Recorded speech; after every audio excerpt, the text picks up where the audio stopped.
So I've been extremely obsessed with story times lately, and I was thinking I should just go ahead and tell you guys just one of my many stories, because I was like, you know, these story times are pretty interesting. Like, they're the type of videos you can just watch, or not even watch, just listen to while getting ready in the morning, because they're not doing anything, they're just telling a story. So I was like, you know what, I got a few stories, you know, and I had to dig through my collection of stories, you feel me, to find this really funny now but not funny at the time story. Side note, if you hear a dog barking, my roommate's dog is here and it's really loud and it's been barking all morning, and I'm sorry, but I'm pretty sure he's gonna bark during this video. Let's hope he doesn't though. Basically, this story is about me spraying mace and clearing the restaurant. Now, this went down, I want to say, when I was about 16 or 17. It was when I first started working my job at Cheddar's. I don't work at Cheddar's anymore, but I worked there for about 3 years and I hated it. That's a different video though. I worked there with my best friend, who I did meet at that job. We became best friends. I worked with her. Her and I were hostesses, and we worked under 5 managers. So out of the 5 managers, 2 managers were there that night. Well, I think there was 5 managers, I don't know. 2 managers were there that night, and we're gonna name them Jim and Bob. Jim was this guy who, I guess, when it came to us hostesses, because mind you, the hostesses were under the age of 21, because at this restaurant you had to be 21 to be a server. So the hostesses were under 21. What did I say his name was? Jim? I hope I said Jim. Okay, so Jim liked to hang out with the older people, like the servers, go out, have drinks, have a good time outside of work. But inside of work, he was like strictly by the books. Like, basically, whenever Jim worked, I feared for my job, because I had no real connection to him, because I couldn't hang out with them after work, because I was, 16 or 17 years old. Like, he really wasn't interested in getting to know me, because he probably thought I was a little kid. And from my perspective, he was just the mean manager. I never wanted to work with him. He was just really annoying to work with. And Bob, Bob was a complete opposite. He was married, he had kids. That's 2 things Jim didn't. He was like a single older restaurant manager. So he was married, he had kids, he was more down to earth to me. He was still pretty strict, but he was more relatable, and he got to know the hostesses and the servers. So he pretty much was a cool, all around cool manager. So that one night I was working with those 2 managers, and it was around 8:30, I want to say, because it was dark. So it was around 8, before 9, I don't know. It was around that time. So my best friend and I, that's all I can remember, being at the hostess stand, but we were probably working with other hostesses, but they're irrelevant.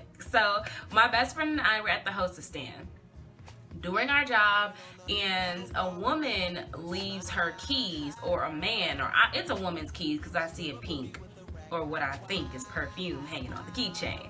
So on these keys, there's like hella keys, and then there's this pink, what I think is a perfume bottle, which I don't understand why that would be on someone's keys now that I think about it, but I don't know. There's that, there's keychains, whatever. And the reason why I'm looking at these keys is because when people leave keys and they come to the hostess stand and say, hey, did y'all find keys? I have to already know what these keys look like, so that when they describe them to me, I don't have to open the drawer, look at them, and then look up, because that gives them time to look in their drawer to see. And you know, they could be lying. They could just be taking random keys and stealing your car. So, you know, we're looking at the keys, and I pick up the pink thing. I said, is this perfume?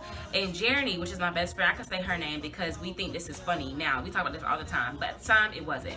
So I pick it up and I was like, what is it? And then we both are like, I'm like, it might be perfume. She's like, I don't know what it is. So me being me, I spray it. I spray it and I don't smell anything. And mind you, I'm holding it like it doesn't look like mace. It's about this big, because it's on keys. Whoa. It's on keys and it's like this big, and it wasn't even a top. Like, I literally just sprayed it. So I spray it, and I'm like spraying it like this so I can smell it. So I'm like, shh. And I'm like, I don't smell anything. So then I spray it like real quick again, and seconds, like I want to say like 3 seconds later, we like like this is funny. Okay, we're both coughing, and I can remember Jerry was like, "Bitch, what the fuck? That's Mace."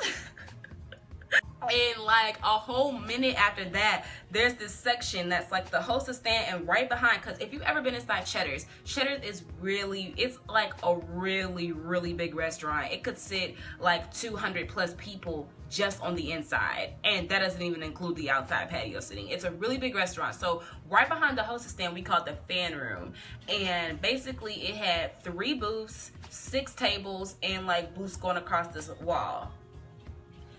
When I tell you that not even a whole minute after we start coughing, the whole fan room leave. They're like, everybody's running out the restaurant. Like, then you get the black people. Like, I know this is racist, I take it back. No, not really, because this is the truth.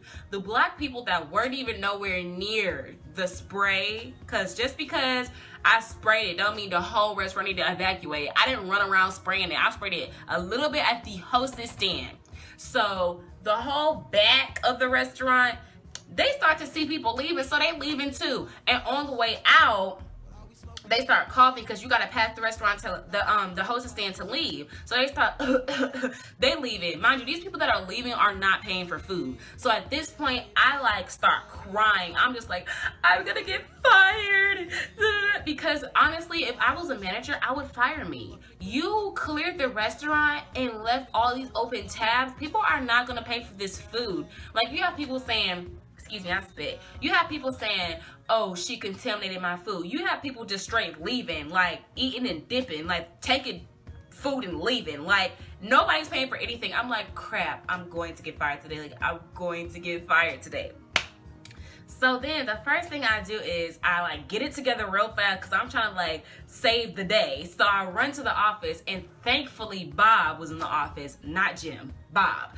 But Jim was probably smoking in the patio or something. So I got Bob. I was like, hey, can I quickly explain the situation? He's on this computer. If you were to turn this way to this computer, it's the cameras. So he looks, he's like, and it's like everybody running out of the restaurant on the camera. He's like, what did you do? What did you do? I'm like, I just told you. Woo! Okay, so he runs out, and the first thing he does, which I don't even know why I didn't do, is he props the doors open, the front doors open.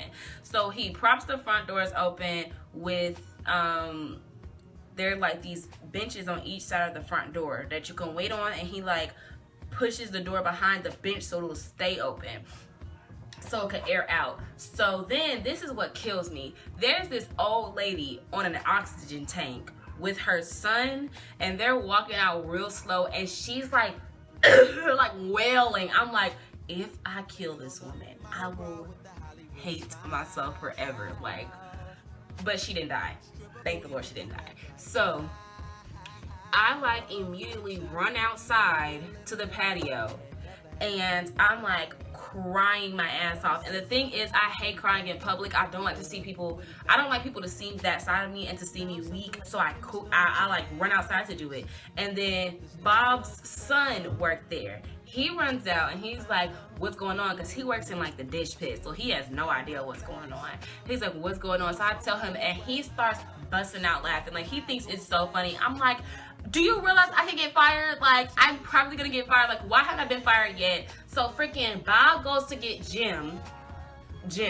Bob goes to get Jim. Jim comes, looks at me, and he's like, I can't even look at you right now. I can't even look at you right now. And turns around and is trying to console everybody that decided to stay in the restaurant. And I'm sitting here like, oh, just go ahead and fire me. Just fire me. I could take it. Like, but really, I couldn't. I was gonna cry and beg my job back, because at that time I liked working there. So I was like, whew. So then it calmed down like an hour later, and we stayed open till 11. So people like came back to eat, but that was still, I'm pretty sure hundreds of dollars of food going to waste, because we had to pay for it. They had to comp all that food that people walked out on and everything. Like I said, if I was a manager, I would have been like, girl, bye, you fired, don't come back. You fucking can't come back on the property for 6 months because you're doing too much. I would have done that. I would have said that to myself, but luckily I still had my job, which is so weird. So during the whole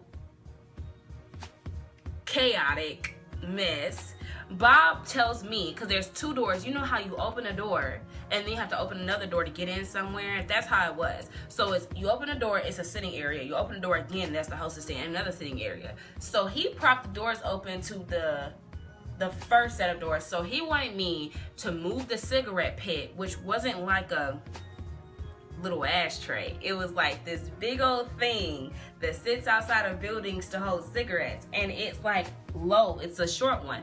He wants me to move that and prop the door open with that. So it's heavy, so I'm dragging it, and guess what happens? It breaks in half. Like, it's made out of cement and it cracks in half, and all of the sand and ash and cigarette butts come spilling out of the pot. So I'm like, great. And you know what? I never even told them that I did that. I left that right there. The only person that saw me break that was Jeremy, and she thought it was hilarious because whenever something bad happens to me, it's not something, it's like piles up all at once. I'm like, fuck it. Can I just go to sleep and start over tomorrow? Because this isn't fair. Like, I knew something else was gonna happen to me. So that night, I can't really remember if I got like in trouble or not, but he told me that I did the right thing by getting him and by trying to help solve the chaos and not like pouting about it the whole time. And I mean, I still have my job, and that was that. So I just wanted to tell you guys that story because I think it's funny now, but at the time, y'all, it was crazy. Like, I thought I was like gonna kill someone. I thought I was gonna die because I couldn't breathe and babies were coughing, and it was crazy. But leave any suggestions of any topics y'all want me to talk about in the comments. I will do that because I kind of want to get to know you guys more personally. And don't forget to follow me on Instagram, Snapchat, and Twitter. It's all at Aramis_loves_you. The link will, my username will be in the description box like it always is. And don't forget to like, comment, and subscribe. Bye, y'all.